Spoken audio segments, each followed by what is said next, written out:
A Dutch musician named Ayreon has an interesting musical project. I can't really call it a band because he's the only permanent member. It's called Ayreon, and for every album he produces, he invites various guest musicians in for instruments and vocals. Furthermore, each album is a concept album that reveals more of one unified story. They're all connected by this one story being told, except for the second studio album, Actual Fantasy, but even that one contains ideas that were later incorporated into the main storyline. So far, 9 studio albums have been released under the Ayreon moniker, but today I want to talk about the 7th album, 010110001. In this album, it is revealed that a race of aquatic sentient beings from another planet are responsible for the seeding of Earth with their own DNA to create humans. They used a comet to do it, killing the dinosaurs.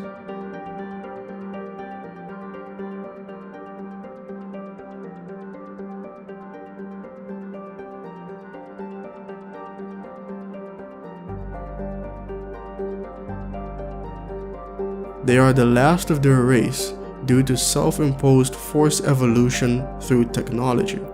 This eventually resulted in extreme longevity, but also a dependence on machines and the complete loss of all emotions. They created humans in an effort to remember emotions.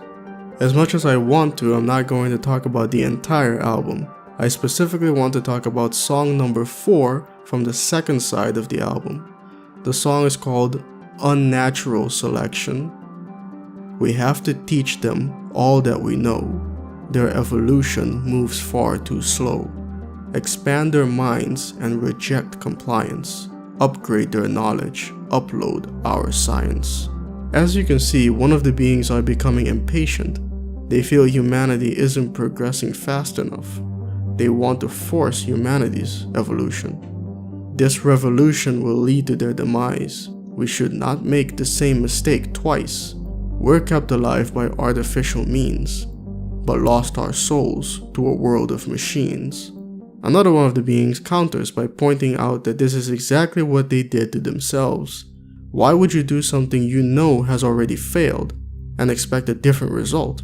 We're only alive because of machines, and in the process we've become emotionless, stagnating our progress and almost causing our extinction. We really shouldn't do this, and others are backing this up, saying, listen to the warning. But he comes back with, we need to teach them to fight disease. They seem so helpless and need our expertise. I see them dying all across the globe. Their greatest foe is but a small microbe. Now he's trying to appeal to their sense of ethics, arguing that we can't just watch them die. They don't know anything about germs or viruses. We should teach them so they can survive. We created them. We should make sure they're taken care of. This sudden change leads to overpopulation, shifting the balance, destructive habitation, killing a live biological invasion, consuming Earth by ruthless exploitation. That's not what you're worried about. Don't forget that the whole reason we're doing this is to use these people as resources basically. We're trying to remember what emotions are like. They're our ticket in. Don't pretend like you're trying to be all noble. Besides, if we do this, there's gonna be way too many of them and they're gonna start killing each other for resources. Can you see the fire in their eyes? Can you hear the anguish in their cries? Can you see the beauty in their eyes? Can you sense the love within their hearts? I can taste the freedom we once had. I can touch their pain when they feel sad. I can smell the fragrance in the air. I remember times we used to share. This is an interaction between 2 of these beings. Notice how they start seemingly praising humans in the first 4 lines, and in the final 4, their true intentions become clear. They're fascinated because the experiment seems to be working. They might really be able to recover the ability to feel emotions. We have to do whatever we can to make this happen. I want to feel again. I don't want to live in a world that's dying. I'd rather die in a world that's living. That's a great line. A great line and a great song. I'll have a link to the song in the description box. The beings are leaning towards the route of forced evolution. But for one more time, one of them chimes in to tell them to beware. Listen to the warning. But they move forward with the plan. Think about how quickly technology has advanced in the recent times. In the last 100 years, our species have devised more innovations than in the last 10,000 years. This rapid growth didn't come without its consequences. The mass division we see in the world today can partly be attributed to things like the internet. It became a great tool for some and a powerful weapon for others. At this point, you hear a collection of famous quotes that have been said throughout history, almost to highlight this rapid growth leading to a great capacity for destructive power. Before the dark powers of destruction, unleashed by science, engulf all humanity in planned or accidental self-destruction. This will not be another Vietnam. The only thing we have to fear is fear itself. Our task is not only to win the battle, but to win the war.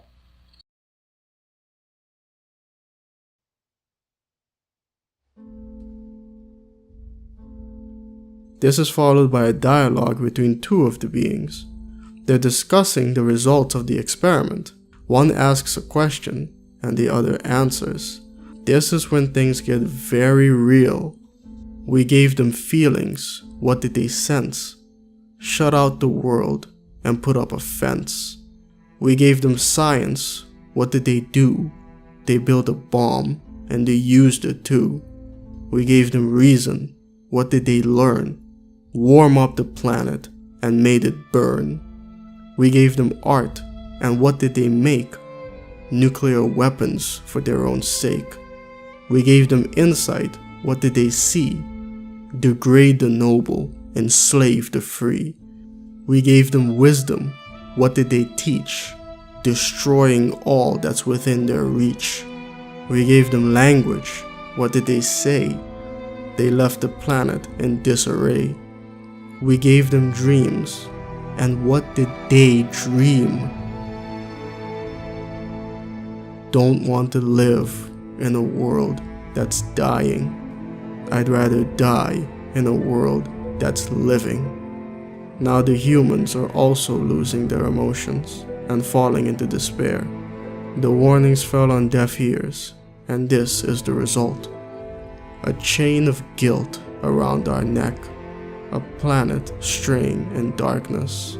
Can we save the lives we wrecked? I say we should find a way. I say stop this decay. They failed, and their failure is going to cost them their goal of emotions. Their failure is going to result in the deaths of a second species. Emotion becoming more scarce day by day. Empathy is in high demand, but low supply. Understanding is considered a lost art. Still holding on to anger, it's treated like it's entertainment. Kindness, a weakness. Apathy, a virtue. The beings desperately want another chance. They wonder if there's a way to reverse the damage they've done. In the following song, it is revealed that the events that occurred in the very first album, The Final Experiment, was their handiwork. Sending visions of the future into the past was their attempt at correcting this mistake. In 6th century Britain, a blind minstrel receives these visions. His name was Ayreon.